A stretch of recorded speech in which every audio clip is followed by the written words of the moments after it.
ini kan dari berbagai macam denominasi.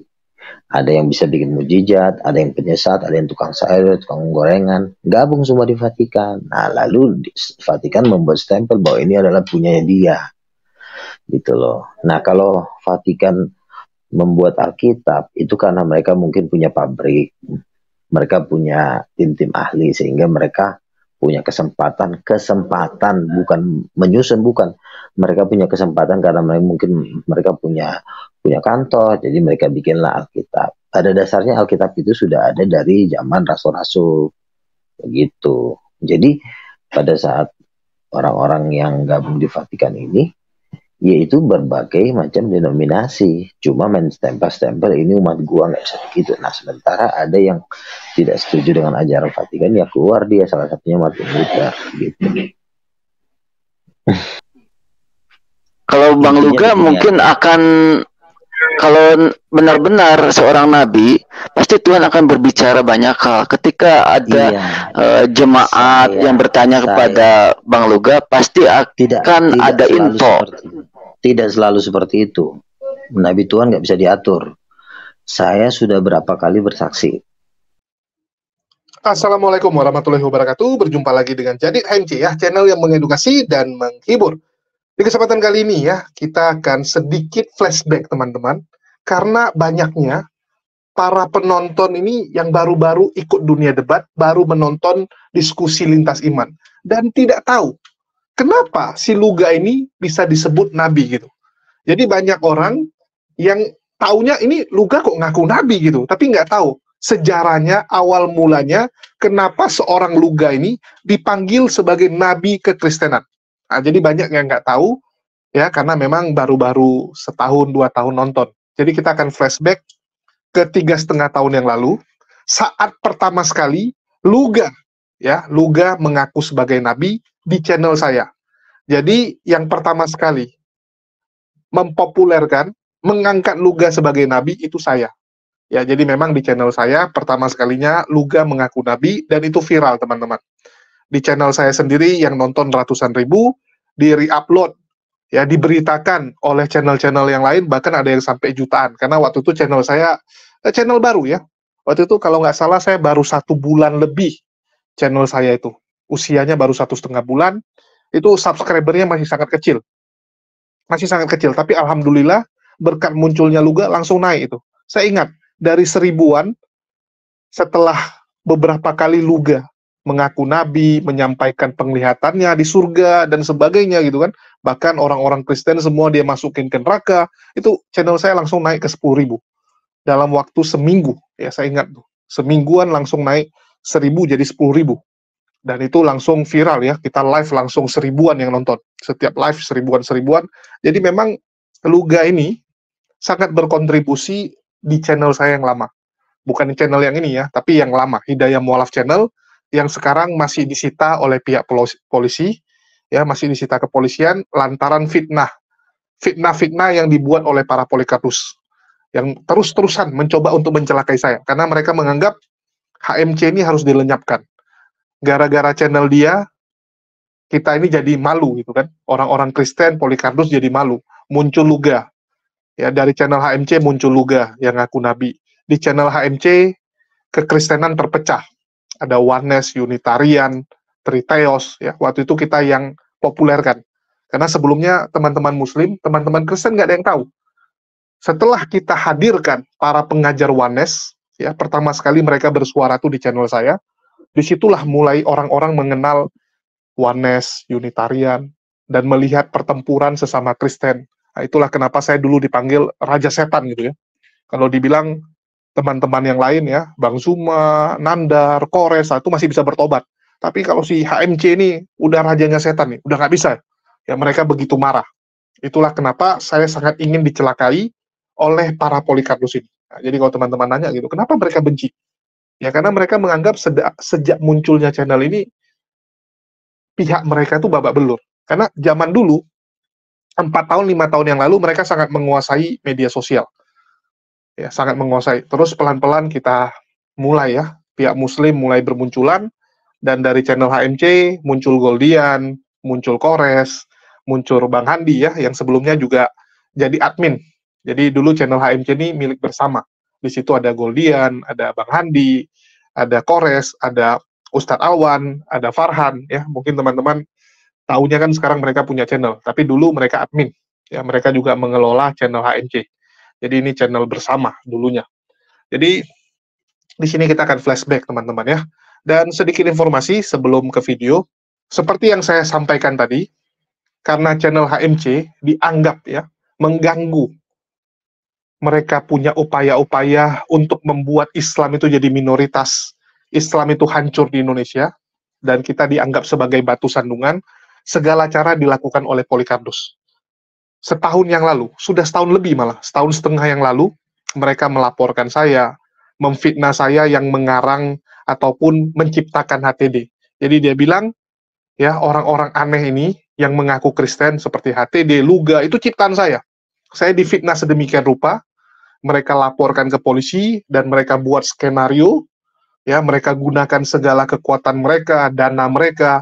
Wah luar biasa kalau niat mereka mencelakai ya. Nanti kita akan buka-bukaan setelah kasus saya selesai, bagaimana upaya mereka untuk mencelakai saya, bahkan dikarang semuanya, dan sampai detik ini HTD ya itu nggak mau dipanggil gitu oleh pihak kepolisian. Padahal jelas-jelas yang menjadi pokok permasalahan adalah tuduhan bahwa saya menciptakan HTD, tapi HTD tidak dimintai keterangan. Ini kan aneh gitu. Dikatakan bahwa statement-statement HTD itu yang menyatakan titip ya, titip dari Tuhan mereka itu adalah saya yang buat dan sebagainya. Jadi segala cara mereka lakukan, dan kasus ini sudah gantung setahun lebih. Yang mengejutkan ini saya baru-baru ini dipanggil lagi. Ya, saya harus ke Medan lagi dalam beberapa hari ke depan. Jadi mohon doanya teman-teman ya. Kita harus kembali ya melakukan perjuangan karena mereka pasti baru ini ya, baru mulai lagi itu membuat segala cara untuk mencelakai saya. Jadi saya harus ke Medan lagi karena ada panggilan. Ya, jadi bagi teman-teman mohon doanya ya, mohon doanya minggu ini kita akan ke Medan. Terus juga bagi teman-teman yang tergerak untuk membantu perjuangan ini, karena kita juga butuh biaya. Ya, selain akomodasi, kita juga harus membayar pengacara. Karena yang namanya pengacara kan nggak mungkin gratis gitu. Kita juga butuh untuk memberikan fee buat pengacara untuk menemani kita dalam kasus ini. Jadi bagi teman-teman yang tergerak membantu perjuangan ini dan punya sedikit rezeki, bisa membantu melalui nomor rekening yang ada di bawah. Dan bagi teman-teman yang tidak bisa membantu lewat materi, mohon doanya ya, mohon doanya karena beberapa hari lagi kita harus ke Medan. Oke, mungkin itu aja pengumuman, dan silakan kita saksikan bagaimana lucunya ya, kemunculan pertama kali Luga mengaku nabi, dan bagi teman-teman wajib nonton ini, supaya kalian tahu, kenapa manusia ini bisa jadi nabi ya. Oke, kita saksikan. Oke, kembali lagi kita ya. Assalamualaikum warahmatullahi wabarakatuh. Ya, ini kita jumpa lagi di Hidayah Mola Channel nih. Ini teruskan video yang sebelumnya saya buat dengan Niken, karena tiba-tiba Bang Luga Tambunan muncul ya untuk menceritakan mimpi dia. Ya, dan apa yang dia mimpikan tentang pendeta Esra Soru ya. Esra Soru yang dibilang sebagai 666. Ya, 666 itu adalah antikristus gitu ya. Kalau di Islam mungkin kita mengenalnya Dajjal gitu. Ya, akhir zaman gitu ya. Dan memang ini lagi banyak sekali diheboh-hebohkan oleh beberapa pendeta Kristen ya, termasuk si siapa? Dari karismatik si pendeta Niko gitu ya. Pendeta Niko dari GBI juga mengatakan bahwa akhir zaman dan dia dipilih sebagai rasul terbaru ya, Pentakosta ketiga. Dia terpilih sebagai rasul terbaru gitu. Kalau si Niko gitu ya. Bahkan sampai di Brazil juga dia dibilang sebagai rasul baru. Ini saya lagi nunggu Bang Luga. Kok Bang Luganya yang nggak muncul ini? Kok malah Bang Al-Ayubi pula yang muncul nih? Assalamualaikum Bang Al-Ayubi. Waalaikumsalam warahmatullahi wabarakatuh. Oke, ini Bang Luga udah muncul. Oke, gimana Bang Luga? Selamat malam. Jadi boleh lanjut Bang, silakan ulang Bang. Masalah Esra Soru 666. Iya. Pertama saya kasih tahu dulu bahwa saya sama sekali dengan Esra Soru itu baik. Dia pernah telepon saya juga pernah telepon dia. Artinya tunggu. tidak. Pak Esra Soru dari gereja mana nih? Saya taunya dia di YouTube doang. Dia ada gerejanya nggak? Tapi dia seperti Injili lah. Injili itu gereja Injili yang menolak bahasa roh, menolak Protestan lah, Protestan ya. Artinya bukan karismatik. Iya. Dia salah satu penentang karismatik mungkin, kayak Stephen Tong gitu ya. Intinya dia tidak terlalu setuju lah bahasa roh itu lah intinya, kira-kira seperti itu. Oke, yang berbau supranatural, bahasa roh dia nggak setuju. Oke, silakan Bang Luga. Iya, sebelum saya ceritakan, tapi menurut saya ini penting juga ya, karena ini sudah hari terakhir, jadi pekerjaan antikris itu sudah di depan mata ya. Jadi saya bermimpi, di dalam mimpi itu saya berdebat dengan dia. Saya bilang sama dia, Bapak ini kan guru, saya ini nabi, saya bilang. Jadi seorang guru itu harus mau mendengarkan seorang nabi. Kenapa? Karena guru itu kan hanya mengajar apa yang tertulis, sementara nabi itu adalah mendengar dan menulis firman Tuhan, kan gitu. Lalu dia mencoba mendebat saya, lalu saya bilang, Bapak ini pengajarannya itu pengajaran antikris 666, saya bilang begitu di mimpi itu kan. Terus atas dasar dia mendukung vaksin. Menurut beberapa nabi-nabi Tuhan, vaksin itu kan ada chip. Di chip itu ada barcode 666 gitu. Jadi setiap yang disuntik itu berarti dia udah masuk gen antikristus. Jadi berdasarkan tapi ini saya potong dulu Bang Luga. Udah nggak zaman loh chip Bang. Zaman sekarang udah face recognition. Jadi pengenalan dari wajah Bang. Nggak zaman lagi chip gitu. Ya nggak tahu lah, intinya kemarin Erick Thohir kan udah ngomong, kuno. Itu 20 tahun lalu sih. 10 tahun 20 tahun lalu oke, orang bilang chip. Tapi zaman sekarang orang kalau bilang chip udah terlalu kuno gitu. Karena sekarang udah bisa pengenalan wajah kan. Ya terserah lah mau kuno apa enggak, yang penting di vaksin itu ada chipnya, intinya gitu aja. Jadi di vaksin itu ada chip, dan di dalam chip itu punya barcode 666. Jadi setiap orang yang disuntik vaksin, ngomong kau udah suntik vaksin belum? Belum. Kalau kami belum. Saya belum sih, Bang Alibi belum. Bang Luga udah. Nggak akan saya disuntik.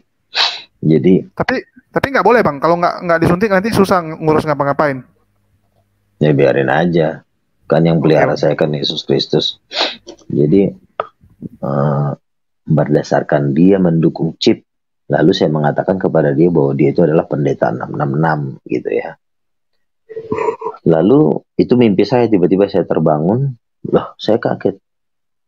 Sebenarnya yang mendapat mimpi tentang pendeta Esra Soru ini bukan cuma saya, ada juga satu teman saya juga, mimpi yang sama juga, jadi udah 2 orang.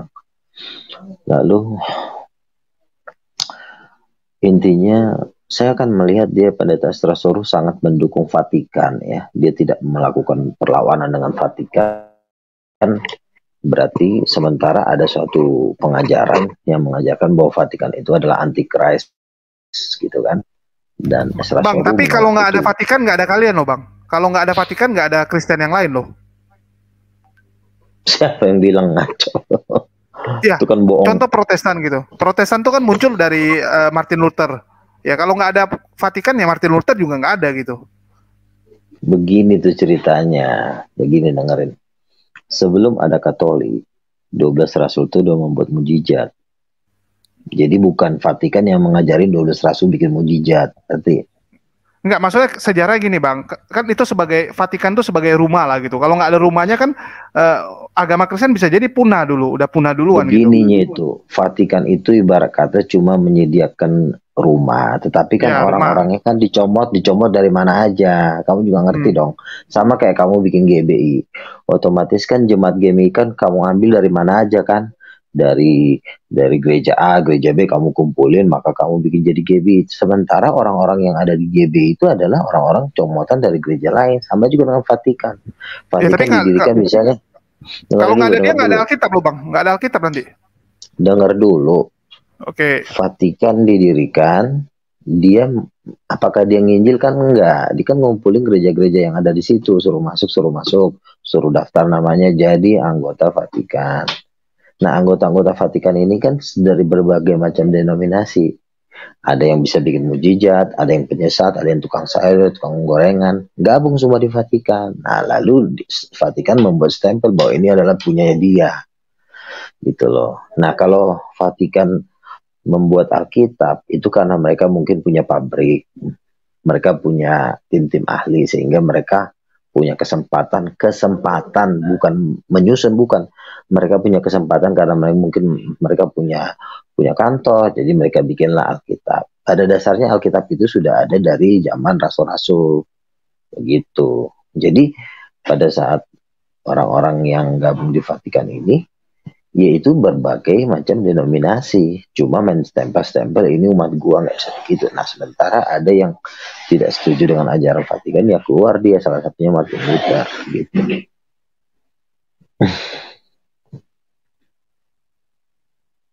Jadi saya tulang, mas tuh ida tulang. Oke, lanjut Bang, silakan Bang. Masa terus di mimpi gimana?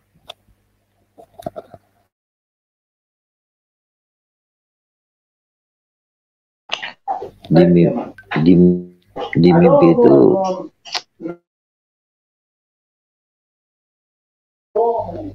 mimpi itu ya saya menjelaskan bahwa karena dia pendukung vaksin dan dikatakan di dalam mimpi itu bahwa dia adalah 666. Lalu di mimpi itu juga Tuhan menyatakan saya seorang nabi kan.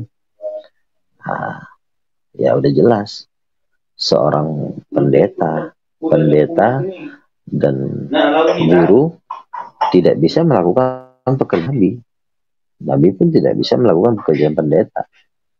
Kalau nabi itu kan kerjanya kan melihat Tuhan, mendengar suara Tuhan. Nah, kalau pendeta kan bukan mendengar suara Tuhan, ngajarin Alkitab, menuntun jemaat. Jadi ada suatu perbedaan. Mendengar suara Tuhan dan mengajarkan Alkitab. Kalau guru itu seperti Esa Sorun mengajarkan Alkitab, bukan dengar Tuhan langsung. Kerjanya Nabi kan dengar Tuhan langsung, kayak Musa.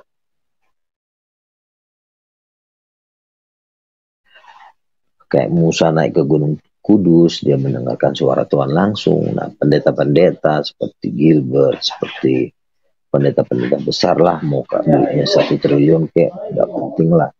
Yang penting, apakah dia mendengarkan suara Tuhan?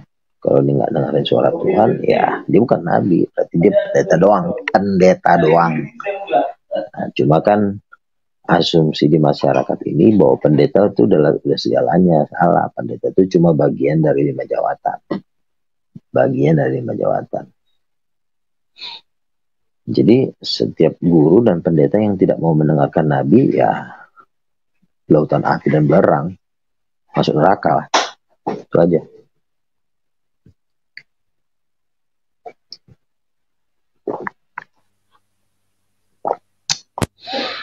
Atau gimana? Halo. Nggak ada, masa di mimpi itu cuman gitu aja Bang? Nggak ada yang lain gitu? Bang Esra Sorut atau nggak di dunia asli ada abang nelpon dia nggak, ngatain, saya mimpi kalau lu 666 gitu? Saya artinya gini aja, saya tidak tergerak untuk menelpon dia, tapi saya tergerak untuk memperingati supaya orang tidak terlibat vaksin. Vaksin itu di dalam mimpi saya itu bahwa vaksin itu memang ada 666 gitu loh. Jadi kan intinya kan tidak menolak vaksin itu kan menurut saya juga tapi itu Tuhan jadi kalau memasukkan kita ke neraka. Jadi menurut saya. Tapi kalau abang menolak vaksin, pemerintah bisa komplain loh bang, abang dianggap pemberontak gitu. Anda membuat kerjaan pemerintah, inilah mengganggu kerjaan pemerintah jadinya.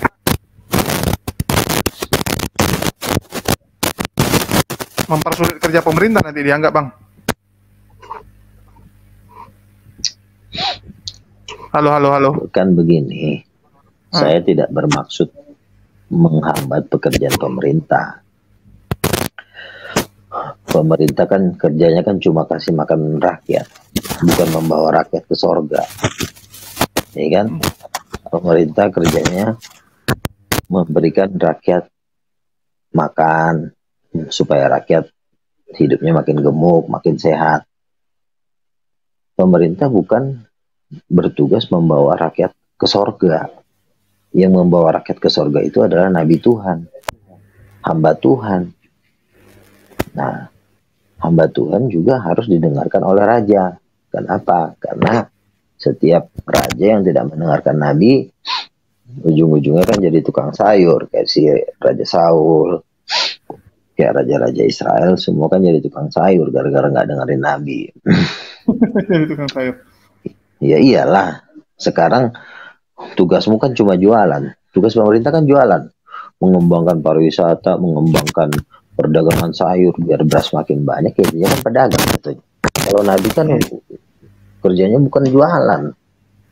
Nabi itu kan kerjanya kan menyampaikan firman, menyangkut. Kenapa Bang Luga bisa bilang Nabi bukan Rasul gitu? Artinya Abang di atas 12 murid Yesus loh. Apa? Betul nggak? Abang kalau Abang bilang kok suara kamu kresek-kresek sih?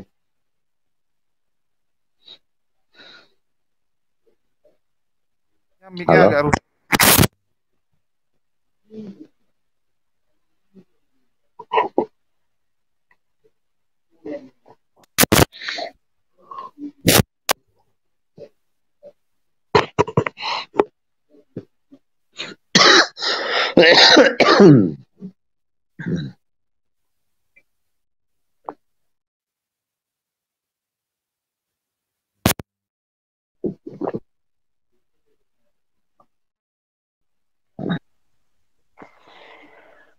Bang Luga. Ya. Emang Bang Luga pernah dengar suara Tuhan? Wahyu 1 ayat sekian mengatakan, barang siapa bertelinga hendaklah ia mendengarkan apa yang dikatakan oleh roh. Roh huruf besar berarti roh Tuhan. Iya, maksud saya Abang pernah dengar nggak suara Oh Tuhan? iya, sangat terlalu sangat. Suara yang Abang Luga dengar itu isinya apaan, Bang? Ya, Tuhan berbicara kepada saya tentang apa saja. Misalnya Tuhan mengatakan, beritakanlah firman-Ku kepada bangsa ini dan kepada bangsa-bangsa, dan Tuhan juga berbicara bahwa apa yang saya lakukan ini, Tuhan juga mengatakan kepada saya kalau saya itu adalah Nabi besar dan hamba Tuhan kelas dunia. Banyak hal yang Tuhan nyatakan kepada saya. Jadi ya simple aja. Buktinya ya mujizat-mujizat. Oke. Jadi Bang Luga gini Bang, saya mau nanya Bang. Anda kan tadi ngatakan kalau Anda Nabi gitu. Nabi itu kan artinya artinya Anda ini status Anda di atas para rasul Bang, di atas 12 murid Yesus gitu. Tidak ada ayatnya kalau ada seorang Nabi Tuhan muncul lalu statusnya di atas 12 para rasul. Rasul itu lebih tinggi dari Nabi. Gitu, Rasul menurut Bang Luga lebih tinggi dari Nabi gitu. Iya, Rasul, Nabi, Penginjil, Pendeta, Guru. Ada 5 kelas ya. Rasul, Nabi, Penginjil, Pendeta, Guru. Jadi penginjil di atas pendeta ya. Pastor Abang nggak akui lah. Ini pastor uskup nggak diakui lah ya. Pastor itu masuk ke pendeta, gembala. Iya. Uskup? Ya. Abang masukin juga ke situ. Uskup masih tetap masuk di dalam pendeta itu. Satu di sini dia masuk di. Oke, jadi masalah tadi Nabi kelas dunia Bang ya. Soalnya kan udah ada Pak Niko gitu. Pak Niko kan dia mengakui sebagai ini juga rasul gitu ya. Dia diangkat sebagai rasul baru Pentakosta ketiga. Ya, GBI dia punya tagline itu kan visi misinya adalah Pentakosta ketiga. Nah, itu gimana Bang Luga? Ya saya satu aliran dengan dia. Saya kan berada di gerejanya dia. Siapa yang jadi?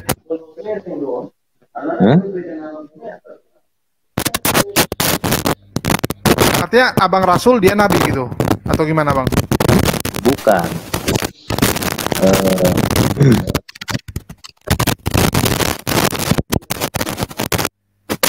Suara kamu kresek-kresek gitu.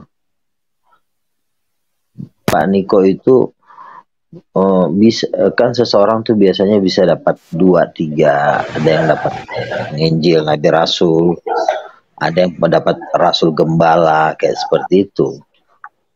Jadi nggak bisa dikatakan kamu siapa yang lebih besar. Siapa yang lebih besar itu dilihat dari jangkauannya. Kalau jangkauannya dunia, kecamatan, provinsi, kabupaten, nah itu. Tapi saya Tuhan pernah bilang, saya hamba Tuhan kelas dunia dan besar dalam satu mimpi ya. Abang bisa bahasa Inggris nggak bang? Ya nggak terlalu lancar lah, mungkin sekitar 50% ya. Ya karena kalau mau ke kelas dunia kan harus bisa menguasai bahasa internasional juga bang. Kayak contoh bang. Siapa yang ngomong kayak begitu? Enggak, masalah logikanya. Kalau abang mau nginjili orang luar kan pakai bahasa apa gitu? Kalau nggak nyambung kan pakai penerjemah susah. Ya gitu. Bisa saja. Pakai bahasa Inggris bisa, pakai bahasa Indonesia juga bisa. Pengetahuan bahasa tuh nggak menentukan kita jadi kelas dunia apa enggak. Pak Niko khotbah di Israel pakai bahasa Indonesia, kok diterjemahin biasa aja kan. Lagian kamu kok merasa terhina dengan bahasa Indonesia? Kenapa kamu jadi kayak sayur sehingga kamu meremehkan bahasa Indonesia? Saya mengatakan kan lebih gampang gitu. Kalau menggunakan, artinya kan gini bang, bahasa itu kan kalau makin banyak kita kuasai kan makin gampang kita berkomunikasi gitu.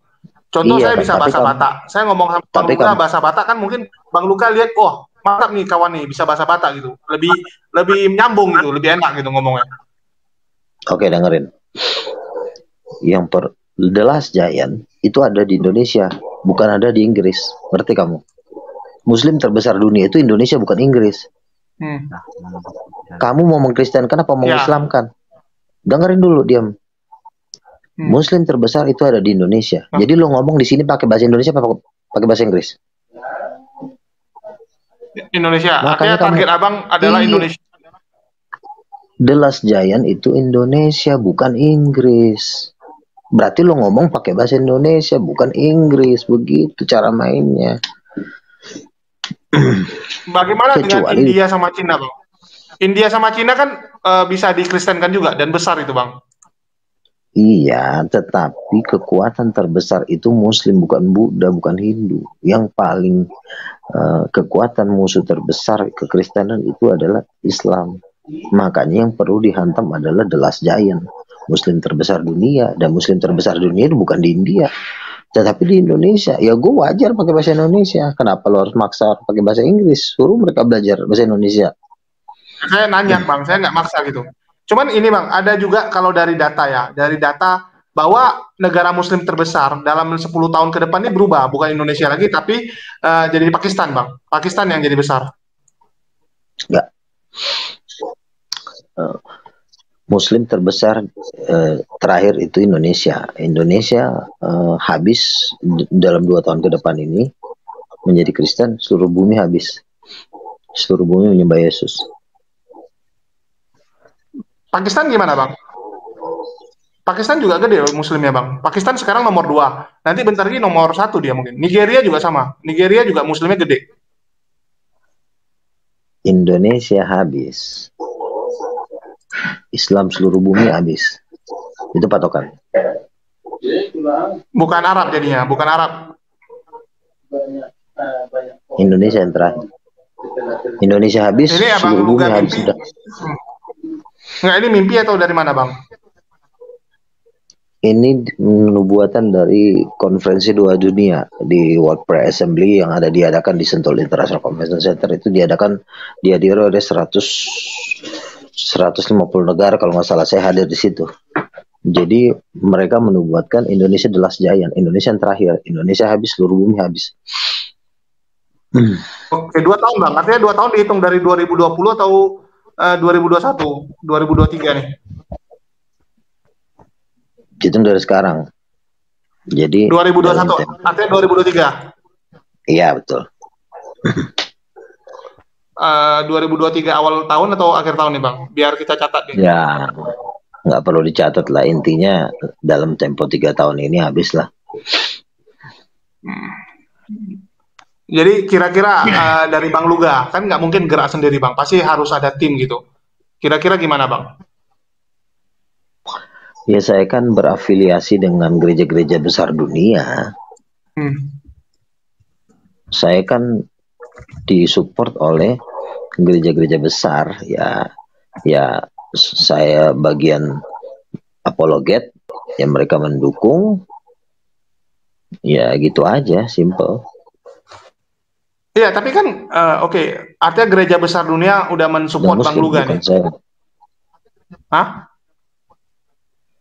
Saya berada di GBI. GBI itu adalah salah satu gereja terbesar dunia. Oke sih GBI, tapi kan yang di GBI yang terkenal nih Pak Gilbert sama Pak Niko gitu. Pak Niko kan terkenal kan di bidang pengembalaan, bukan di dunia debater. Kalau di dunia debater siapa yang kenal dia?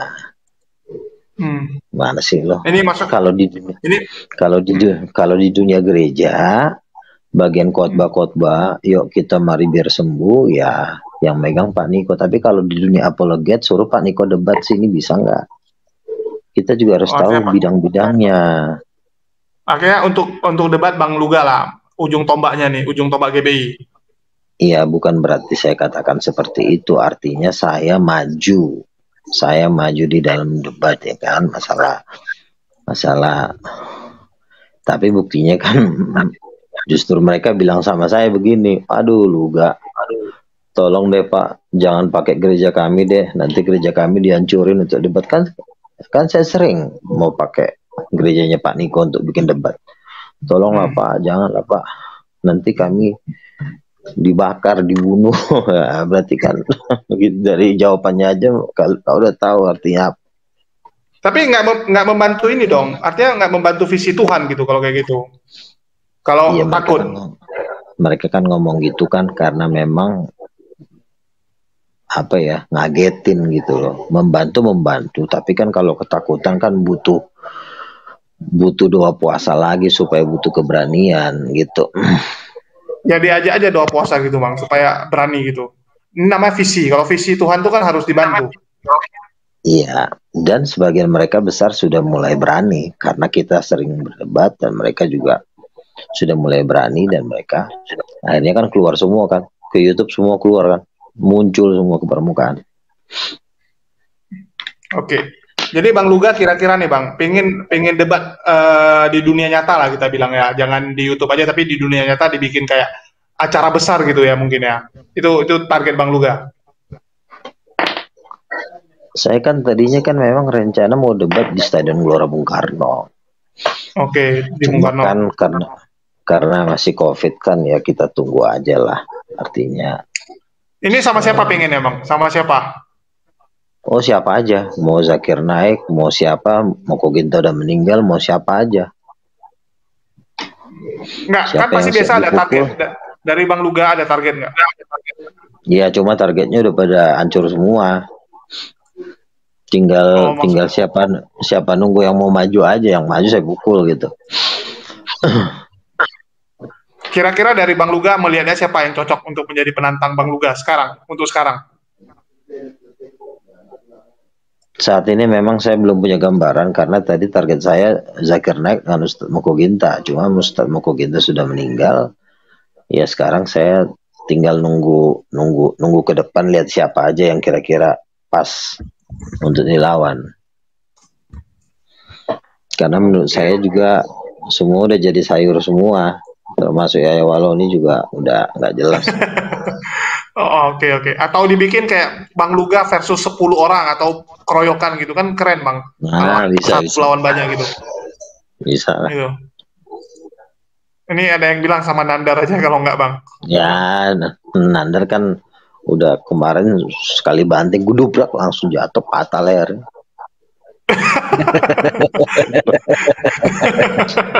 Udah patah. Tapi masih sehat dia Bang. Iya dia kan sehatnya kan kalau ngelawan yang lain-lain, tapi kalau sama saya udah pasti sakit tuh udah begini dia. Masa pernah dibanting sih? Pernah dibanting sama Bang Uco ini? Oh udah. Bang Luga. Waktu itu apa? Saya mau nanya nih satu hal Bang Luga. Ya silakan. Siapa nih? Ini saya Bang.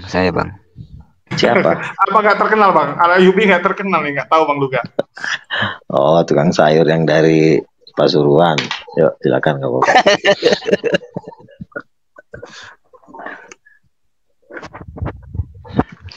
jurus basi saya mau. Apalagi? Bang. Di kitab Abang ini di Z3 Bang. Saya bacakan ya. Apa? Dan apabila seorang masih tampil sebagai nabi, maka ayahnya dan ibunya yang telah memperanakan dia akan berkata kepadanya, jangan kau hidup lagi, sebab yang telah dusta. Lalu ayahnya dan ibunya yang telah memperankan dia akan menikam dia pada waktu ia bernubuat. Ini pengertiannya kayak gimana Bang? Itu adalah nabi-nabi yang nggak punya mujizat. Ngaku nabi suruh bikin mujizat kabur. Ngaku nabi tapi disuruh ngusir setan nggak bisa. Ya kalau saya mah ngusir setan mah kemarin pemilik 28 jin saya banting jatuh dalam nama Yesus. Setiap nabi yang nggak punya mujizat ya bunuh aja. Dan Yesus kan bilang dibunuh ya bunuh aja. Menurut Abang ini sudah punya mukjizat apa belum? Kita doa malaikat tinggi-tinggi 20 meter datang gimana sih? Rambutnya emas, matanya seperti permata gimana sih? Sebentar. Ngeri. Kurang ngeri kayak begitu. Malaikat itu datang di rumah Abang atau gimana? Di mall. Situ waktu saya lagi ngopi sama si Rali. Kita lagi ngobrol. Tiba-tiba kita dikelilingi malaikat tinggi-tinggi 20 meter. Wih, itu di menarik Bang Luga. Shalom Bang Luga. Ini siapa yang ngundang ya? Ini kok tiba-tiba ada Bang Jason Melvino nih. Oh, saya share di grup tadi. Si Oot pengen masuk tadi. Oke. Si Oot. Gimana bentuk Grufim? Kau kali. Bentar, ini belum selesai masalah ini. Tolong jangan direcokin jangan direcokin. Masalahnya kan kalau saya juga ngejawab 5 orang kan saya juga pusing. Betul. Oke Bang Luga. Ini yang Bang Luga lihat itu malaikat yang tingginya 20 meter itu di luar mall apa di dalam mall? Waktu itu saya lagi ngopi dengan Rali di City Walk Sudirman. Tahu kan Sudirman Jakarta? Saya nggak tahu Jakarta Bang. Setiabudi. Ya. Saya lagi ngopi sama dia. Tiba-tiba pas saya lagi membahas, kalau nggak salah saya bahas tentang cinta manusia lah saya bahas. Tiba-tiba Rali melihat malaikat besar banget. Dan itu bukan cuma sekali ya kejadiannya. Kalau saya hitung mungkin sudah ada 7 kali ya. Waktu itu kita berdoa juga ada 7 malaikat bawa peti emas. Dan malaikat itu jelas satu wajahnya ya luar biasa dahsyat gitu ya. Begitu tampan tentunya. Matanya seperti permata, rambutnya dari emas, tinggi besar. Waduh, kita ngelihat itu begitu indah dan tak terkatakan indahnya ya. Karena malaikat itu wujudnya memang, dan itu kan dasar ayatnya ada di kitab Wahyu dikatakan kakinya seperti tiang api dan wajahnya menyinari, bahkan bisa membuat bumi terang karena saking wajahnya begitu terang. Dan malaikat ini juga dilihat mengejar iblis, sisa setan, bawa rantai, diikat, benar-benar kayak dikejar gitu, digebukin lah si setan ini. Jadi kami udah melihat pertempuran malaikat dengan roh jahat. Jadi kalau kamu mengatakan itu iblis Bang Luga, orang iblisnya kami lihat diinjak-injak palanya, lalu mau tapi kan iblis kan bisa menyamar jadi malaikat terang. Ya kami ngelihat setannya diinjak-injak sama malaikatnya. Nggak mungkin kan lagi drama Korea. Oh gitu. Nah kalau di Islam kan wujud malaikat seperti apa? Seperti angin, ya elah ucok. Masa wujud malaikat seperti angin? Dodol. Iya kan beda wujud iman, malaikat Bang. Bukannya Kan beda beda iman. Katanya kamu nabimu nabi kami. Kok beda malaikatnya beda malaikat? Semua kan Maksudnya dasar nabinya dari nabi gimana, Bang? semua Oh, Yesus dari maksudnya. dasar Yesus semua maksudnya, dari Bang, ya. malaikat. Semua dasar Iya, dari kitab suci itu kan sama-sama Taurat. nabi maksudnya. Dasar semua kitab suci itu Taurat. Baik itu dia nyontek, baik itu dia memalsukan, tetap malsunya kan dari Taurat. Contoh, di Taurat ada Musa, ada Ismail, ada Ishak. Di Islam juga ada, berarti kan tetap dasarnya itu adalah Taurat. Nah, di Taurat itu mengatakan bahwa malaikat itu memang seperti laki-laki yang gagah, bukan seperti yang sepoi-sepoi. Kalau menurut saya sih dari Tuhan yang sama itu, Bang. Iya, makanya kalau ada Tuhan bilang malaikat seperti laki-laki, terus ada yang bilang seperti angin, seperti ember, itu udah nggak bener. Masa malaikat seperti ember? Sebentar. Yang malaikat seperti ember ini di mana sih, Bang? Iya kan, kamu kan, coba aku tanya sama kamu, wujud malaikat seperti apa? Pasti kamu jawabnya nggak jelas.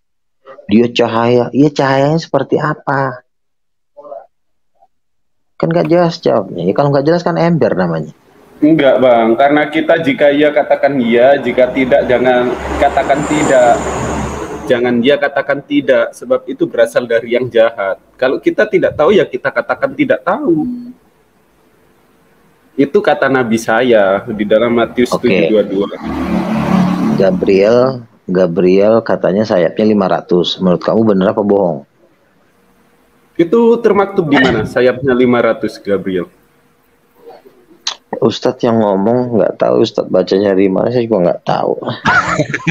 ya, saya belum bisa konfirmasi. Ustadz gila kali berarti. Ustadznya orang gila. Ya enggak, ya yang saya anehnya kapan hari Bang Luga ngeluarin statement. Gimana bentuk kerubim, Bang? Saya kepin tahu. Kan itu singgasananya Yahweh. Gimana? Oke. Kamu buka Alkitab kan? Bawa Alkitab gak? Ada. Ini coba kamu buka Yeskel pasal 1, buka. Oke. Yeskel pasal 1. Coba baca ayat 10. Ayat berapa? Ayat 10. Maka mereka kelihatan begini, keempatnya mempunyai muka manusia di depan, maka singa di sebelah kanan, muka lembu di sebelah kiri, dan muka Raja Wali di belakang. Ayat 11.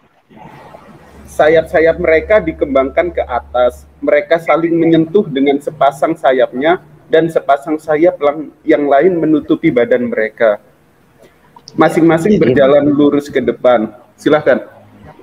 Jadi kan kerubim itu kan ini nih, seperti saya nih, muka manusia nih kan. Lalu muka ke samping singa, muka ke samping lembu, muka ke belakang Raja Wali. Jadi mukanya ada 4, satu tubuh, 4 wajah. Tetapi kalau Yahudi tidak mengakui bentuk kerubim sedemikian, gimana, Bang? Ini kan kitab Yahudi, gimana sih? Iya, jadi mereka kan rada ambigu. Apa Bang Luga pernah mengalami penglihatan melihat keruvim? Gimana? Yang melihat teman saya, bukan saya. Jadi sesuai di penglihatan kitab Yeskiel gini ya?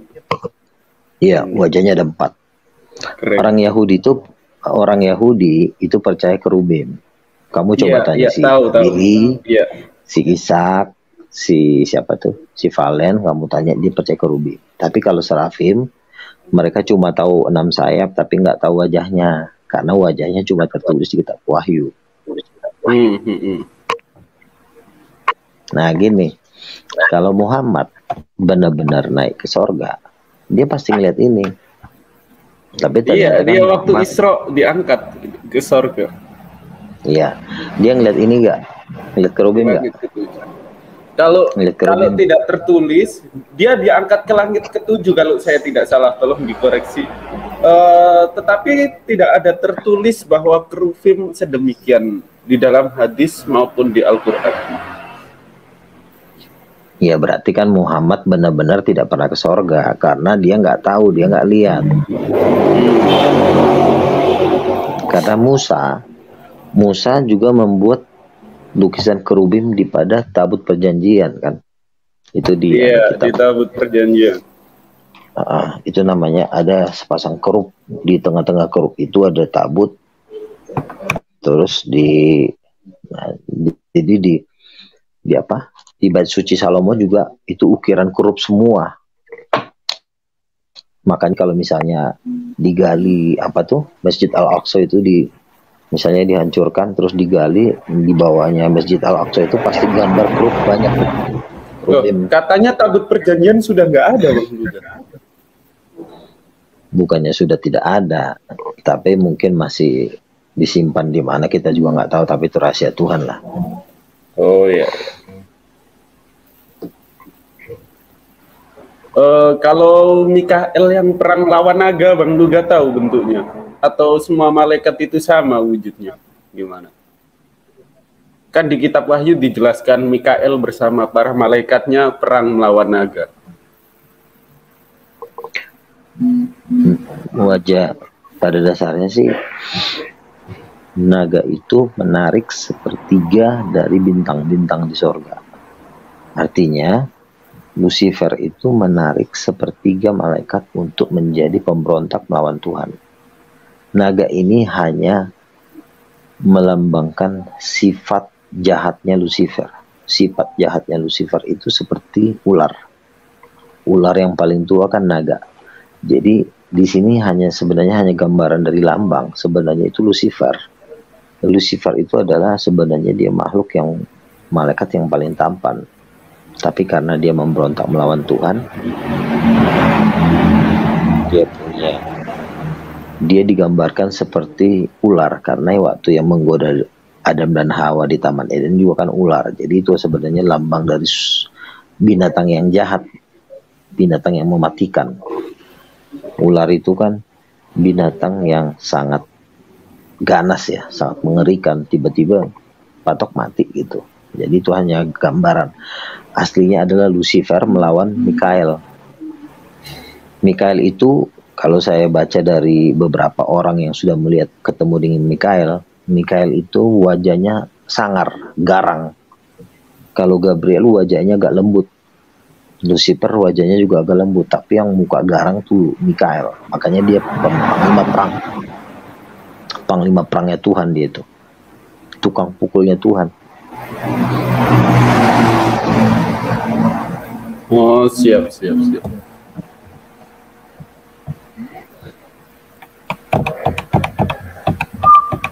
Bang Luga. Ya. Oh iya, sebentar Bang Al-Ayubi. Ini kan si Jason ini oneness itu sesat ya, Bang Luga?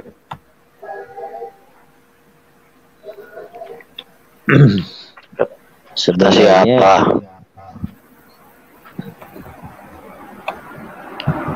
intinya begini aja. Begini, kalau masalah oneness, setiap pengajar yang tidak mempercayai nabi-nabi Tuhan itu masuk ke neraka beserta dengan ajaran-ajarannya. Itu aja kita lihat.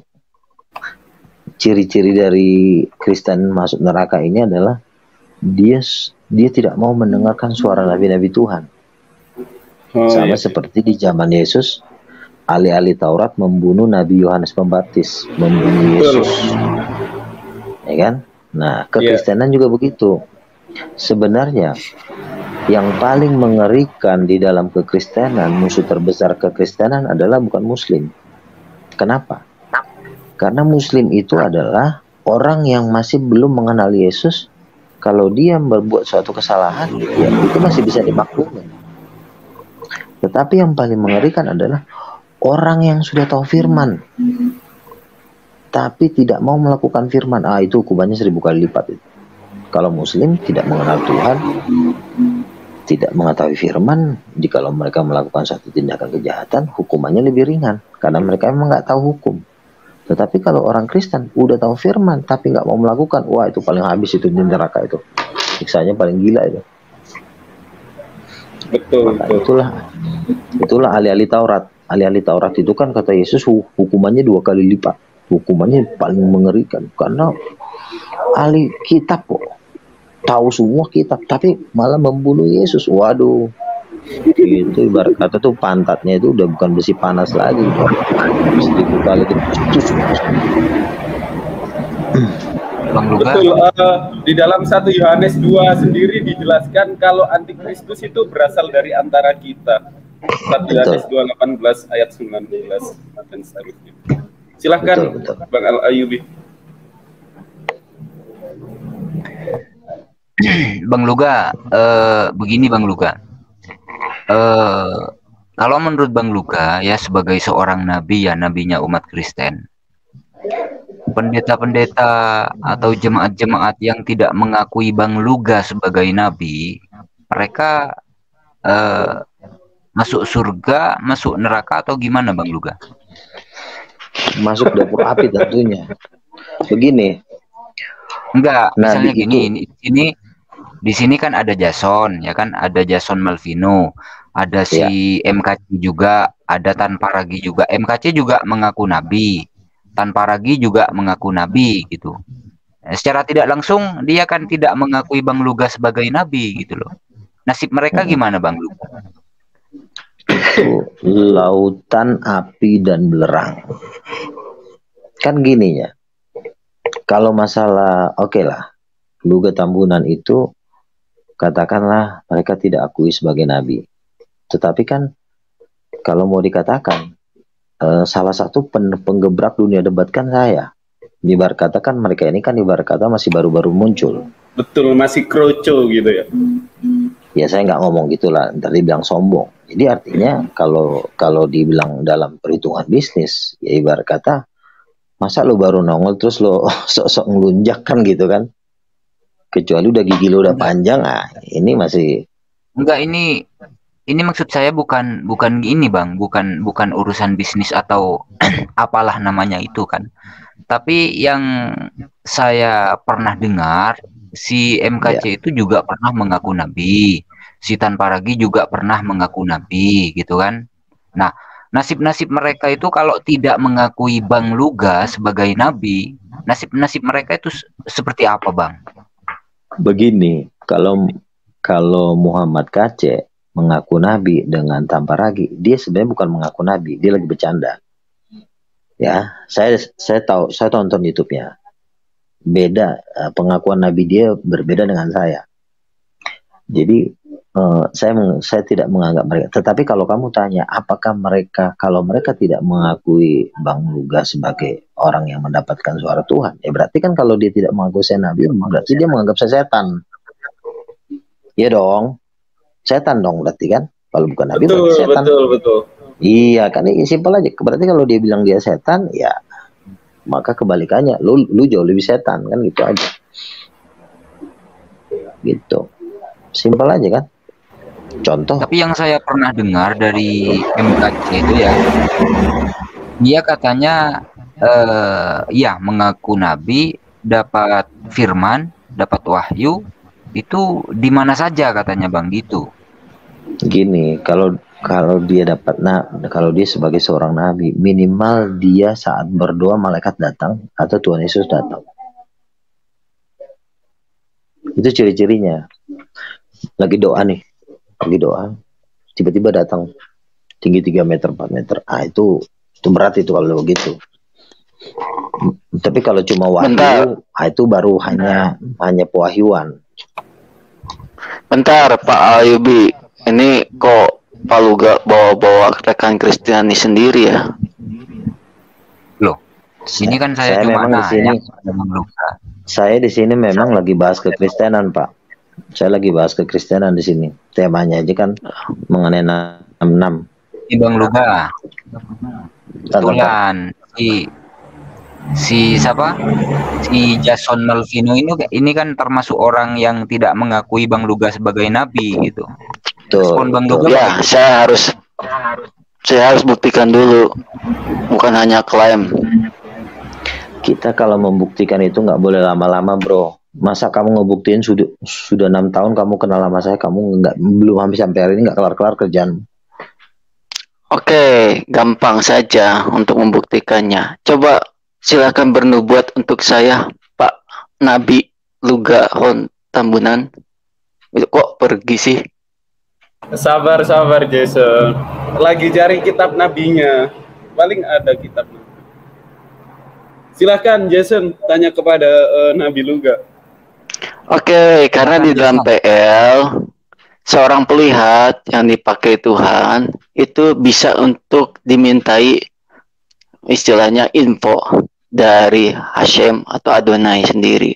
Coba, adakah info untuk saya supaya saya besok mengetahui apa yang akan terjadi dalam keluarga saya? Karena ada satu momen besok itu. Coba bisa infonya itu disampaikan pada saya. Berdoa untuk saya. Saya ingin mengetahuinya sebagai nabi ya. Nabi itu tidak bisa diatur, bro. Nabi itu hanya menyampaikan apa yang dikatakan dari Tuhan. Jadi gini, kamu ini, saya kenal kamu dari dulu. Kamu memang anti dengan suara Tuhan. Dengan alasan harus diuji. Itu kan cuma bahasa halusnya aja. Intinya memang nggak mau denger. Cuma menguji mau sampai kapan? Menguji sampai kiamat, sampai kau di neraka. Jadi sangat simpel aja. Setiap orang-orang yang tidak percaya suara Tuhan udah masuk dapur api, selesai. Jadi nggak perlu kamu tanyain apaan. Maaf Bang Luga, saya menghargai Anda, menghormati Anda sebagai rekan Apologet.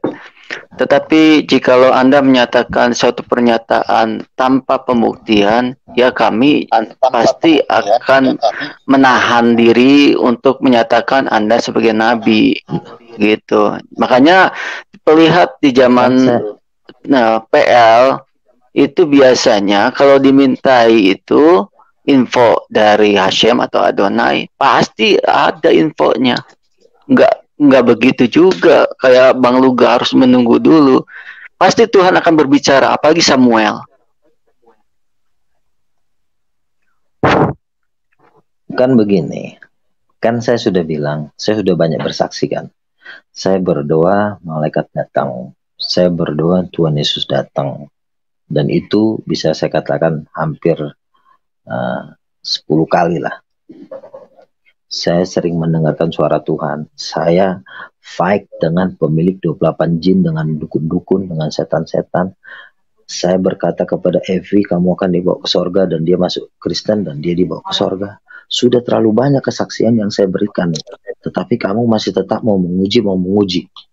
Artinya memang kamu tidak mau dengar suara Tuhan, dan itu hukumannya dapur api, lautan api, dan berang. Begini Bang Luga, saya belum tahu ya tentang perihal itu karena Bang Luga sendiri bercerita baru sekarang. Saya baru tahunya baru sekarang. Ya, yang saya maksudkan begini Bang Luga. Begini, kamu tidak perlu minta tanda sama saya. Saya sudah menceritakan kesaksian-kesaksian saya. Kesaksian-kesaksian saya itu udah terlalu banyak. Jadi nggak perlu kamu minta besok yang terjadi apa. Ya kalau Tuhan nggak mau ngomong sama kamu jangan paksa Tuhan ngomong. Ya jelas, saya bukan seorang nabi. saya bukan berjawatan nabi. Jelas saya tidak akan mendapatkan suara Tuhan kecuali memang ia berkarunia nabi. Kalau Bang Luga mungkin akan, kalau benar-benar seorang nabi, pasti Tuhan akan berbicara banyak hal. Ketika ada jemaat yang bertanya kepada Bang Luga, pasti akan ada info. Tidak selalu seperti itu. Nabi Tuhan nggak bisa diatur. Saya sudah berapa kali bersaksi. Kalau kamu belum mendengar, sebelum kamu bertanya, saya kasih waktu kamu dalam 1 bulan ini, kamu pelajarin YouTube saya. Kamu dengar kesaksian saya. Karena kemarin saya baru dapat mimpi. Di dalam mimpi itu, pendeta Esrasuru adalah pendeta 666, antikris. Ya, itu yang bisa saya sampaikan. Kalau kamu percaya, ya. Ini sih serius ya Bang Luga, ini serius. Jadi saya berharap Bang Luga untuk berhati-hati dalam statement, karena ini menyangkut ya seorang hamba Tuhan. Jadi Bang Luga sedang menubuatkan seorang hamba Tuhan loh. Ya, intinya kan kamu nggak percaya nih. Kalau nggak kamu percaya, ya udah kamu tidur, nggak usah ditanya-tanya lagi. Oke, saya pamit saja ya, Bang Albi dan juga yang lain. Oke, saya pamit aja ya. Tuhan memberkati. Oke. Mantap. Ya. Kapan basulan 18 sama gue, Jason? Bang Luga. Nanti kita akan lanjutkan ya, Goldian. Oke ya, salam ya semuanya ya. Ya, salam. Ya, Bang Luga, itulah tanya contoh. Dong, kalau Pak Dautoni itu gimana ya? Dia kan itu ngeri tuh. Itu juga saya satu begini, saya sama dia satu tim, satu pergerakan saya sama dia. Saya kan punya tim juga, artinya walaupun saya nggak kenal dengan dia, tapi kan dia bergereja di gereja saya, artinya saya menganggap dia juga seorang nabi. Dautoni, Pak Niko, Pak Pariaji, gereja terbesar dunia. Terus siapa lagi yang ada di pihak saya ya? Gimana? Bentar dulu. Sabar. Yang ada di pihak saya sebagai nabi, dan menurut saya juga dia juga nabi. Saya, Dautoni, Hatna Hudson, Mary Catherine Baxter. Terus kalau pendeta di Indonesia, pendeta Pariaji, pendeta Niko, dan pendeta Philip Mantova. Itu ada di pihak saya. Kalau pendeta-pendeta yang lain yang belum saya sebutin namanya, itu masih abu-abu. Artinya belum bisa saya pastikan.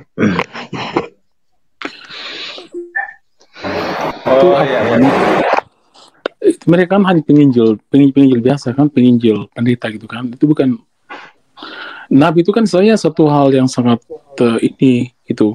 Nabi, Injil sudah mengatakan bahwa nabi itu nabi terakhir adalah Yohanes Pembaptis gitu kan? Tidak.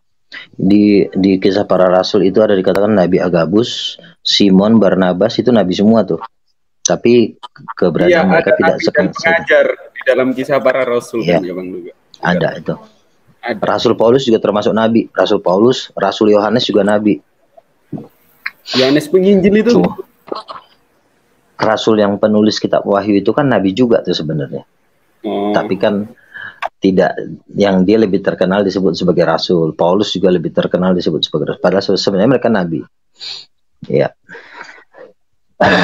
Bang Luga. Ya. Kalau dari segi urutan ini Bang ya, Bang Luga ini termasuk di urutan keberapa Bang? Nabi di Kristen Bang?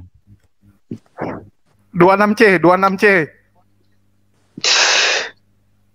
Emang UUD kon pakai 6C. Apa? Tanpa lagi A. Terus si Paul Jang B. Begini, sebentar dulu. Nabi itu kan sebenarnya harus ada yang meneguhkan. Iya, silakan. Gitu. Siapa meneguhkan? Tapi Yesus langsung. Amadeus ini udah masuk neraka, ngomong lagi gitu. Enggak, saya nggak terima karena kalau oleh penginjil saya terima, tapi kalau Nabi saya tidak terima. Saya orang Kristen saya tidak terima. Oke. Saya mau tanya kepada Anda gereja mana? Tidak perlu tahu gereja saya gereja mana. Nah, udah selesai, udah. Kamu takut pede, udah. Saya gereja GPIB. Udah. Ah, udah bener kan? GPIB. Ya. GPIB. Oh, GPIB itu adalah organisasi dari PGI. PGI itu adalah pasukan Protestan, dan Protestan itu adalah semua tuh anti nabi tuh. Anti mujizat. Dan mereka Bukan tim mujizat. Saya percaya mujizat, tapi saya tidak bisa percaya mujizat yang istilahnya hanya klaim aja gitu loh. Itu istilahnya orang bisa Tuhan bisa tiap hari. Tapi orang saya tidak percaya ada nabi lagi setelah kedatangan Yesus. Nggak ada lagi itu. Kalau statement itu adalah statement lautan api. Itu statement neraka itu. Statement setan. Jangan-jangan Anda yang akan masuk neraka. Enak aja. Iya. Loh, saya berdoa. Coba dibaca di dalam Kisah Para Rasul 13 ayat 1. Di situ disebutkan, pada waktu itu di dalam jemaat di Antioquia ada beberapa nabi dan pengajar, yaitu Barnabas dan Simeon yang disebut Niger, dan Lukius orang Kirene, dan Menahem yang diasuh bersama dengan raja wilayah Herodes dan Saulus. Nah, di dalam ayat tersebut kan menunjukkan adanya nabi setelah Yesus Kristus. Kita tahu cerita itu dimuat ketika Yesus Kristus sudah diangkat ke langit, Ahmadeus. Bukan begitu ya, Bang Luga? Betul itu. Jadi saya bilang antikris itu nanti akan muncul dari gereja-gereja seperti mereka ini yang menolak mujizat, menolak suara Tuhan. Intinya kan sebenarnya mau nolak suara Tuhan, tapi dibikinlah bahasa halusnya tidak ada nabi lagi setelah Yohanes. Itu kan sebenarnya ajaran ajaran neraka sebenarnya. Makanya secara finansial juga mereka ini kalau termasuk gereja miskin, gereja yang paling kaya itu kan gereja-gereja yang punya mujizat ini, gereja yang percaya kenabian itu semua tuh gereja-gereja terkaya di dunia. Seperti GBI, kalau karismatik memang terkaya. Karismatik banyak pengikut dan memang luar biasa sih. Memang kebanyakan orang kaya GBI. Maksudnya yang orang kaya banyakan karismatik gitu. Daftar 10 pendeta terkaya dari pastor in the world itu semua itu dari karismatik. Itu Kenneth Copeland 700 juta US dollar, sekitar 7 triliun kekayaan pendetanya. Ada satu pendeta di Indonesia itu saya pernah dengar kekayaannya 4 triliun gitu. Tapi kalau gereja-gereja mereka ini yang menolak nabi-nabi Tuhan ini, kadang-kadang makan juga susah. Bang Luga. Ya. Kalau menurut Bang Luga sendiri, ya kan di Indonesia teman-teman Kristen itu kan 3 atau 4 ya kalau nggak salah yang mengaku nabi. Salah satunya kan Tanpa Ragi, Paul Zong, sama MKC juga gitu kan. Nah, ya, kalau setahu saya baru pertama kali ini melihat Bang Luga mengaku nabi ya. Tapi kalau Tanpa Ragi itu dia hanya bercanda aja. Itu dia nggak serius, dia nggak serius sebagai nabi. Kan dia juga bukan pendeta menurut saya. Dia hanya seorang apologet. Dan saya tidak mendengar Muhammad Qasim mengaku sebagai nabi, dan saya tidak mendengar Pak Boso mengaku sebagai nabi. Tidak. Hanya Pak Luga aja yang saya dengar kali ini, malam ini gitu. Saya tidak terlalu ikuti beliau juga. Saya tahu banyak orang penginjil seperti Pak Reji, saya tahu. Tapi kalau Pak Luga ini saya tidak, saya tidak pernah kenal juga gitu. Dan saya tidak bisa akui sebagai nabi, itu aja. Kalau MKC berulang kali Pak Amadeus berulang kali mengaku nabi, mengaku rasul. Enggak ada itu. Bentar, silakan Bang Luga. Aki Al-Ayuni. Silakan Bang Luga. Gini. Dalam gereja karismatik itu ada seminar kenabian. Itu seminar-seminar kadang-kadang dihadiri oleh 120 negara. Namanya Apostolic and Prophetic Church. Itu diadakan di Sentul International Convention Center. Saya sering hadir di acara Prophetic Conference. Jadi yang mengobarkan kenabian ini adalah gereja karismatik. Ya. Kalau Amadeus ini kan GPIB, dia adalah gereja-gereja kecil yang terkungkung di dalam suatu doktrin yang tidak bisa tahu dunia luar. Jadi wajar juga dia nggak ngerti itu, ya kan? Jadi dia mengatakan bahwa Saya hanya seorang apologet. Ya, pertanyaannya, apakah pendetamu bisa berdebat melawan Muslim? Kan nggak pernah pendetamu nongol di YouTube. Bisa kan sekali, saya juga tapi ya. mereka lebih menjaga keharmonisan hubungan dengan bukan menjaga, bilang aja nggak bisa. Itu enggak, orang GPB itu mereka selalu menjaga toleransi dengan sesama lain. Itu sama dengan itu cuma alasan. Itu cuma alasan karena takut. Itu aturan mereka, komitmen mereka. Karena kau nggak usah ngajarin saya kenal orang-orang GPIB, saya kenal. Teman saya banyak, saya GPIB Blok M itu teman saya semua. GPIB Blok M kamu tahu kan Jakarta kan? Itu teman saya semua. Jadi kau nggak usah ngajarin saya. Intinya mereka takut. Bukan takut, tapi karena menurut saya Bapak sudah ada kesombongan rohani di sini. Hati-hati loh. Intinya begini aja. Saya orang Kristen, saya bilang itu ada kesombongan rohani di sini, dan menurut saya itu sudah. Saya sudah bermimpi. Kan saya sudah bilang, hukuman yang paling mengerikan bukan hukumannya orang Muslim, tapi hukuman orang Kristen yang tidak mau melakukan firman Tuhan, akhirnya menjadi penentang suara Tuhan dan penentang nabi-nabi Tuhan, dan hukumannya 1000 kali lipat. Dari mana Bapak mengetahui bahwa orang-orang Kristen di luar karismatik seperti GPB tidak melaksanakan firman Tuhan? Mereka justru sangat taat. Banyak yang taat. Tim pendoa kami sudah ngelihat kalian di neraka. Terserah dibantai, habis-habisan. Terserah Bapak. Hati-hati loh Bapak, karena Bapak tidak boleh menghakimi orang. Itu dilarang juga dalam Tuhan Yesus melarang. Sudah melihat di lautan api dan belerang, di neraka, di siksaan, kami sudah melihat orang-orang seperti kamu itu dibantai habis-habisan. Hati-hati loh, jangan sampai terjadi pada diri sendiri, karena Bapak bukan Tuhan menghakimi orang lain. Itu dilarang, Tuhan Yesus melarang untuk menghakimi orang lain. Saya berdoa Tuhan Yesus datang dan para malaikat datang. Ada sekitar 5 kali 4 lagi. Terserah Bapak aja. Itu yang Bapak, tapi jangan menghakimi orang. Tidak boleh menghakimi orang. Orang Kristen tidak boleh. Pendeta hanya menyampaikan firman, tapi tidak boleh menghakimi seorang sudah masuk surga atau neraka, karena itu hak Tuhan. Nabi itu adalah kata-kata penghakiman. Beda dengan pendeta. Nabi itu kan cuma menyampaikan. Dan kami melihat orang-orang seperti kamu dibantai di lautan api dan belerang.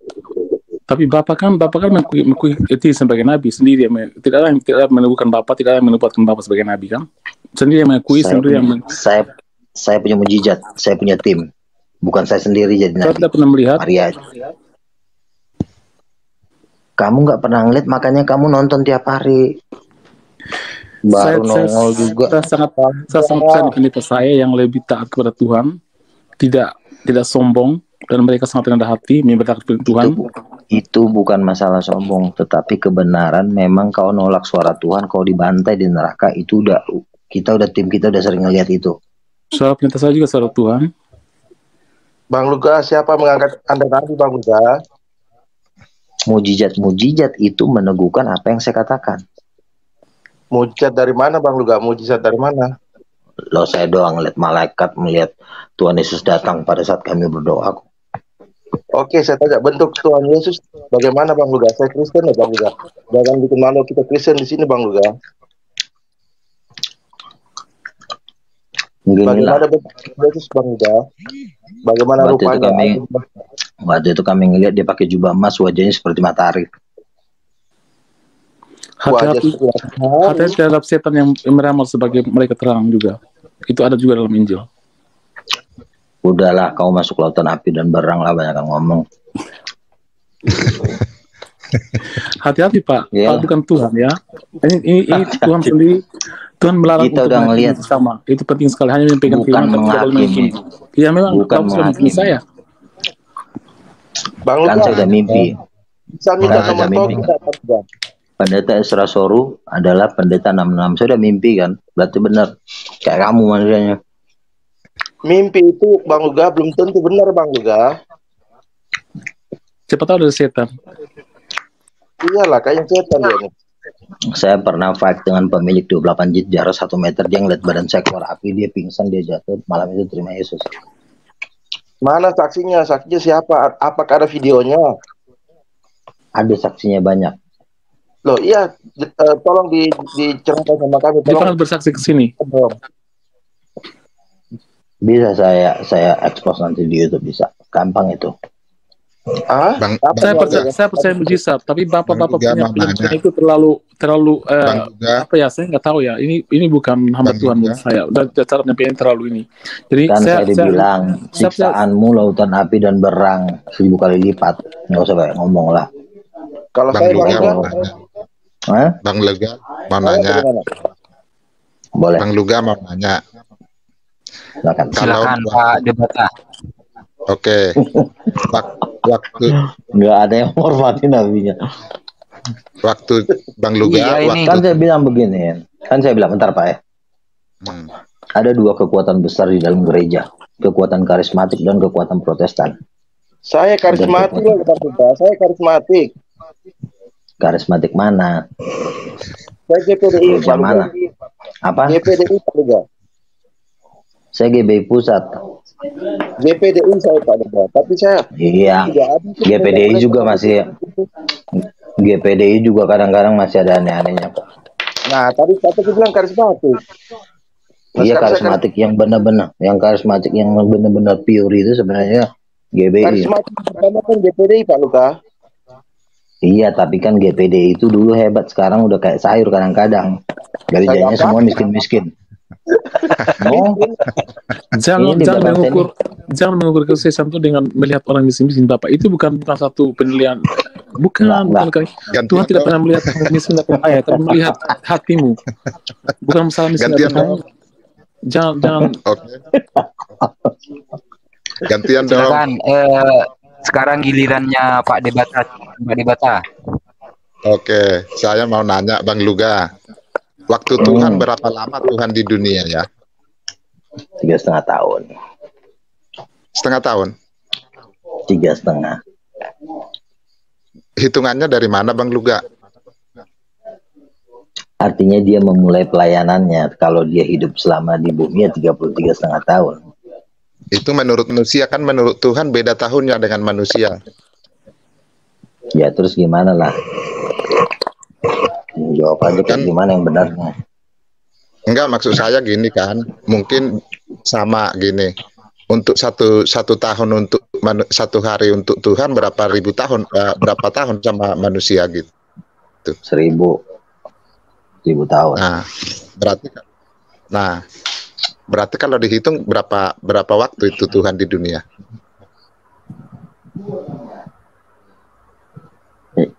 Ya mungkin itu kan penafsiran Bapak lah. Intinya Yesus hidup selama 33,5 tahun lah. Penafsiran Bapak silakan jelaskan saja. Ya kalau hitungan saya sih ya hitungan jam sih. Kalau dari manusia dengan satu hari Tuhan satu hari kita 1000 tahun ya. Ya hitungan jam sih mampirnya. Iya. Nah, kayak gitu. Itu saya yang mau ditanyakan Pak. Apa yang mau ditanyakan Pak? Silakan Pak Debata. Silakan dipertegas Pak Debata. Tapi intinya jangan sampai membantah nabinya gitu ya. Enggak, itu free will bro. Jadi nggak usah bermasalah karena itu. Kita itu jadi kalaupun dia bilang nabi ya kita hormatilah.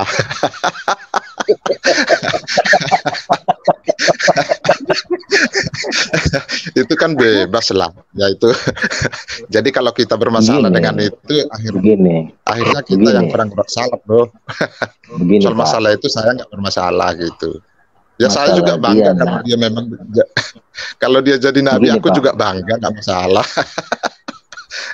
Tapi ya saya salut sama teman-teman semua. Begini aja Pak. Begini Pak. Mau dia ngaku kan intinya kan punya mujizat Pak. Kalau dia nggak punya mujizat, dia mau ngaku nggak nabi juga nggak ada gunanya. Oh saya bukan nabi. Terus kamu nggak punya mujizat, ya kan nggak ada gunanya. Mau ngaku nabi juga intinya saya kan sudah bersaksi tadi. Saya pernah memukul jatuh jarak 1 meter pemilik 28 jin jebolan pesantren dari Banten. Dia melihat badan saya keluar api, dia pingsan dan dia masuk Kristen malam itu. Itu kan sudah mujizat. Berarti yang perlu kalian tentang adalah mujizatnya itu, bukan perkataan saya. Mujizatnya itu, kalau kamu lawan mujizat itu ya kau akan neraka lah kau. Simple kan? Nah itu jangan mutar-mutar di situ. Kalau memang dibilang nabi ya sudah, menurut dia nabi gitu aja loh, daripada kita bermasalah. Jangan buat masalah gitu loh. Jadi gitu caranya gitu. Pak Luga yang jadi masalah sekarang begini. Yang jadi masalah itu Bapak begini, udah Bang. dulu. Yang jadi masalah begini. Kamu kalau menolak kenabian seseorang, berarti kamu juga menolak mujizat itu. Kalau kamu menolak mujizat itu, ya kau udah pasti ke neraka. Karena yang kamu lawan mujizat. Iya dong. Tuh konsekuensinya Pak Dibata. Ya. Makanya gereja-gereja mereka ini paling miskin di Indonesia ini. Karena nggak punya mujizat. Nggak apa-apa, Pak Luga miskin juga nggak apa-apa daripada saya. Ya biarin lah. udah makan nggak makan, terus ngaku paling ngeri, aduh susah emang. Ya, sekarang lagi musim COVID, yang susah ini Pak Luga. Saya mohon mujizat Pak Luga, berikanlah saya nomor togel Pak Luga, supaya saya pasang kena Pak Luga. Nah gitu yang cocok bro. Pak Luga, sekarang kan musim COVID ini saya susah di Pak Luga. Berilah saya mujizat, berikanlah saya nomor togel supaya saya pasang besok Pak Luga. Kok jadi togel ini? Setuju. Nomor togel nih. Bentar, ini hubungannya mukjizat sama togel ini apa? Ya, sudah jelas lah. Nomor togel. Saya mau kasih nomor togel asal kamu tahu. Saya akan kasih tahu nomor togel sama kamu. Asal kamu bisa tunjukin bentuk kerubim menurut Al-Quran. Saya akan kasih. Ayo. Saya nggak tahu Pak Luga, saya kan minta, kan Pak Luga punya mujizat, tolong lo diberikan supaya saya besok. Iya, persyaratannya itu, persyaratan kalau kamu tahu bentuk kerubim menurut dari ayat Al-Quran, maka saya akan kasih kamu togel. Kristen Pak Luga, saya nggak tahu tentang Islam. Saya Kristen. Apa? Saya Kristen. Kalau kamu misalnya Kristen, kalau kamu bisa membuat mujizat, mengusir setan dan mencelikkan orang muta pendetamu, maka saya kasih kamu nomor togel. Kok dibalik sama saya lagi yang punya mujizat Pak Luga? Tadi kan Pak Luga yang punya. Iya, kalau kamu nggak punya mujizat ya kamu nggak usah nanya, kamu tidur aja. Ngapain nanya orang nggak punya mujizat? Pak Luga.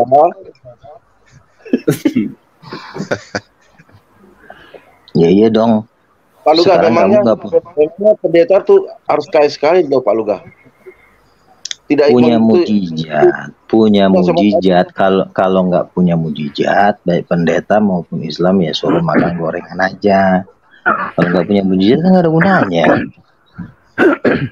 Iya, maka berikanlah saya mujizat itu. Saya tunggu Pak Luga, supaya saya jadi kaya Pak Luga. Supaya kita makan bersama, saya traktir nih semua yang ada di sini. Kamu agamanya apa? Kristen, Pak Luga. Kamu udah dibaptis Islam belum? Sudah. Kamu gereja mana? GPDI, Pak Luga. Tadi kan sudah ngomong. Kamu berbahasa roh nggak? Ya? Kamu berbahasa roh nggak? Berbahasa roh? Maksudnya? Bahasa semua bahasa gitu. Berbahasa roh kamu tahu nggak? Gimana sih? Kayak kan GPDI bahasa roh aja nggak tahu. Saya belum alami bahasa roh itu, saya beribadah. Pantesan aja lo. Antikris ini jatuhnya. Makanya saya mimpi kan pendeta Esra Soru, dia pendeta 66. Kadang-kadang saya bertanya kenapa, padahal pendeta Esra kan baik sama saya. Dia pernah telepon saya juga pernah telepon dia. Kadang-kadang saya nggak tega gitu. Kenapa pendeta? Pak Luga. Bentar dulu. Jadi memang benar kalau gereja yang menolak Roh Kudus itu Kalau kamu ini sebenarnya ini Protestan tapi nyusup di GPDI, jadi cuma menjual GPDI. Saya tidak bukan menolak roh Kudus, saya bilang belum datang saja. Saya tidak pernah menolak. Iya, biasanya kalau Roh Kudus belum datang tuh biasanya dia itu bakal ikut 666. Cuma 2 pilihan kok, nggak penuh Roh Kudus ikut 666, 666. Ya kasihlah saya nomor togel, mungkin Roh Kudus datang sama saya besok, Pak Luga. Nah, inilah contohnya orang yang mau ke neraka ini. Ini udah 666 ini. Dia itu masih 665, Pak Luga. Kamu juga ke neraka kamu. 666 juga kamu. Iya, betul. Betul, Pak. Enggak, 331 kalau saya. Oh, itu nomor ya 331. Ini makanya kan saya bilang tadi, kekristenan itu ada 2 macam. Kekristenan Daud yang penuh Roh Kudus, kekristenan udah nggak ada lagi, udah undur. Makanya mereka ini karena memang mereka mau ke neraka, ya kerjanya ya kayak begini-begini nih. Menginjil nggak pernah, tapi kerjanya cuma ngerecokin kan gitu. Pak Luga sudah lihat neraka nggak atau surga? Mimpi gitu. Sudah pernah saya dibawa ke neraka. Sudah pernah? Berarti sudah ke neraka dong.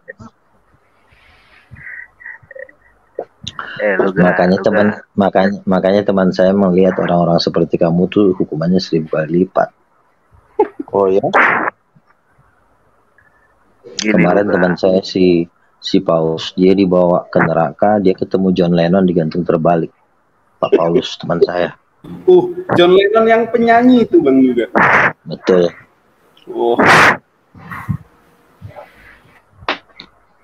Asik nih berdebat sama Antichrist 666, jadi memang ya seru. Kenapa orang muslim ini maksudnya orang muslim ini kalau berdebat, karena banyak kan orang muslim ini akan masuk Kristen, penuaian besar-besaran kan. Makanya Yesus berkata, ada yang terdahulu yang menjadi terkemudian, yang terkemudian menjadi terdahulu. Nah, orang muslim nanti pada waktu masuk Kristen, nanti kalau kata Paul Zhang, kadrunnya siapa? Nah, kadrunnya mereka-mereka inilah. Kalau kata Paul Zhang bilang kan, kalau nanti sudah muslim masuk Kristen, nah sekarang kadrunnya siapa? Ya kadrunnya ya ini nih yang menolak suara Tuhan, menolak mujizat, menolak nabi Tuhan, itu satu paket. Nggak bahasa roh, nggak bayar perpuluhan, ya. Sama lah itu. Kalau pendeta Joshua Tewu itu gimana Pak Luga? Pendeta Joshua Tewu, yang jelas saya tidak ada di satu kubu bersama dia. Halo? Karena dia juga menolak mujizat. Debater tidak mau bayar perpuluhan juga masuk neraka ya Pak? Kalau menurut saya bukan hanya tidak masuk neraka. Sang debater jelas neraka, pemimpin dia. Ya, dia pemimpin. Ya, imam-imamnya debater. Imam yang neraka dia. Saya pernah baca buku Angelico Zembrano, dia dibawa ke neraka. Ada di neraka itu satu blok pembantaian khusus yang tidak membayar perpuluhan. Tuhan bilang mereka ini mencuri uang Tuhan. Jadi memang pencuri itu kalau kita lihat di dunianya maling motor aja ditangkap ya, apalagi maling uang Tuhan kan. Jadi ya memang di situ hukuman mereka tuh 1000 kali lipat. Nah, mungkin saya kalau udah dibunuh 1000 kali lipat gimana lagi matinya tuh? Gini, Hidayah Mualaf, saya mau kasih tanggapan dulu ya untuk Luga ini. Bagi saya Kristen juga ya. Jadi kalau Luga tadi proklamarkan menjadi nabi, ya boleh-boleh saja bagi dirinya sendiri, bagi umatnya karismatik. Nah, karena mujizatnya pun hanya untuk kaumnya. Kalau seorang nabi itu kan mujizat untuk seluruhnya, nggak pandang mau Muslim, mau Kristen, mau Buddha, mau Hindu, bisa ditunjukkan. Nah, ini tadi menarik, si Luga ini kan sudah menerawak si pendeta Soru ini kan 66. Nah, mungkin Hidayah Mu'alaf ini bisa di moderatori nanti. Kalau mungkin Pak Esra Soru bisa mendengar, ditemukan aja dalam debat atau sama sang debater untuk masalah kebenarannya itu. Itu saran saya aja. Halo? Iya. Bang Luga. Iya. Nah, saya mau tanya sedikit Bang Luga ya. Karena ini menarik bagi saya. Saya itu sendiri dari GBI Bang. Dan saya kenal Bang Luga sering debat lah ya. Sama saudara-saudara muslim. Nah, kebetulan saya lihat ini acara. Rasanya serius, tapi kok apakah ini canda jawaban Bang Luga, begitu kan? Tapi saya anggap sih harusnya serius memberi pencerahan. Nah, saya mau belajar, setahu saya ini, Nabi itu kan tidak ada lagi. Tetapi karunia Nabi memang ada. Nah, di Sentul memang sering ya, kita mengenal namanya Cindy Jacob, itu sering disebut Nabi. Dan sebagainya. Orang menyebutnya Nabi, kan begitu? Paul Zhang juga Nabi. Tapi saya lebih cenderung kepada karunia Nabi. Karena Nabi pewahyuan itu sudah selesai, kan begitu? Nah, jadi maksud Bang Luga itu Nabi yang mana ya? Nabi seperti apa gitu loh? Oke, Pak, karunia Nabi itu nama pekerjaan. Karunia Nabi itu nama benda, nama pekerjaan.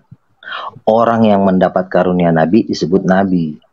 Sama seperti mengatur lalu lintas. Mengatur lalu lintas itu adalah nama pekerjaan. Orang yang mengatur lalu lintas namanya polisi. Orang yang mendengarkan suara Tuhan namanya Nabi. Karunia Nabi artinya bahwa yang adalah pekerjaan yang dilakukan Nabi itu adalah karunia Nabi. Jadi orangnya tetap bukan dibilang, hei karunia Nabi apa kabar? Hei karunia Nabi, kamu udah makan belum? Isi karunia Nabi nih.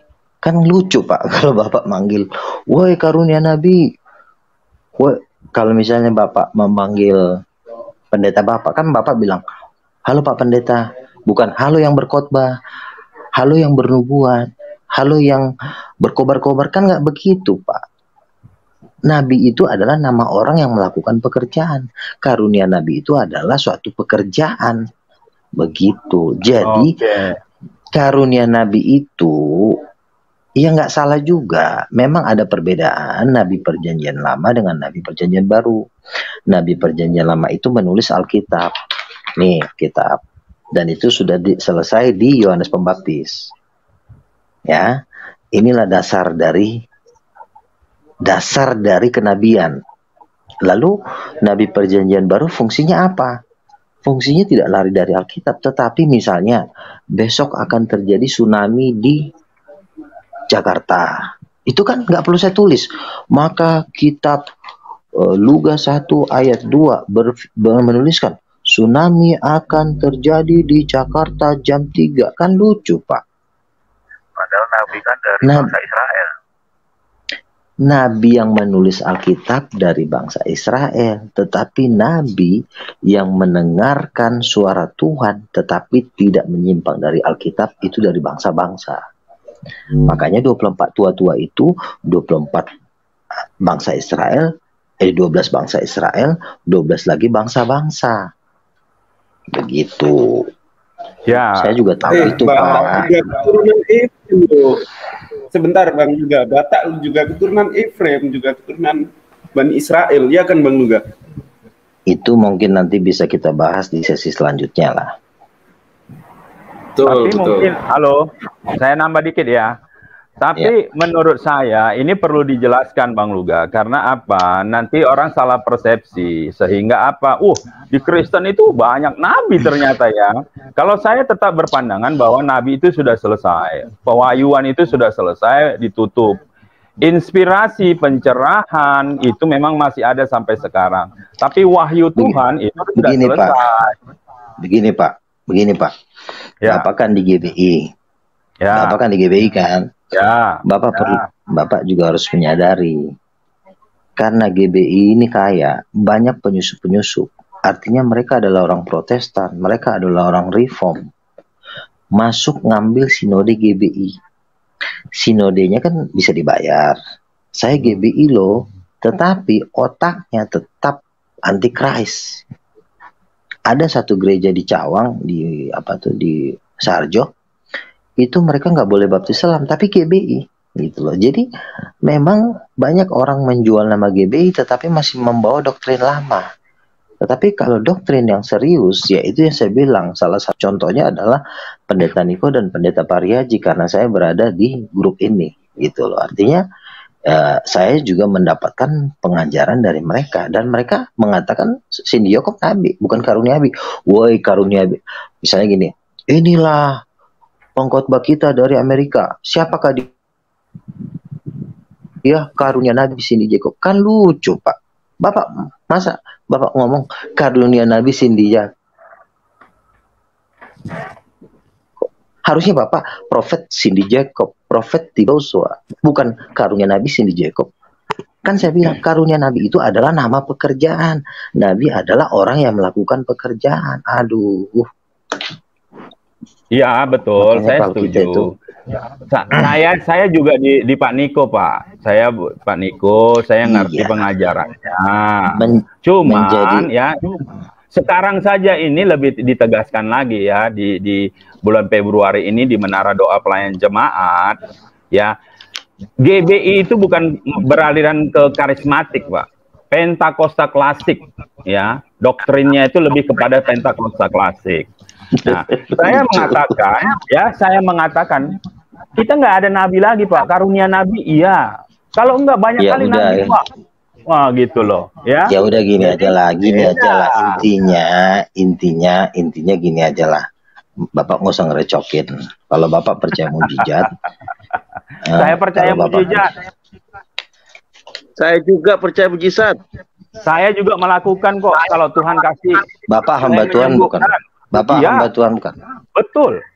Saya tumpang tangan orang sakit sembuh, mengusir setan dalam nama Yesus. Ya. Tapi nggak nabi, Pak.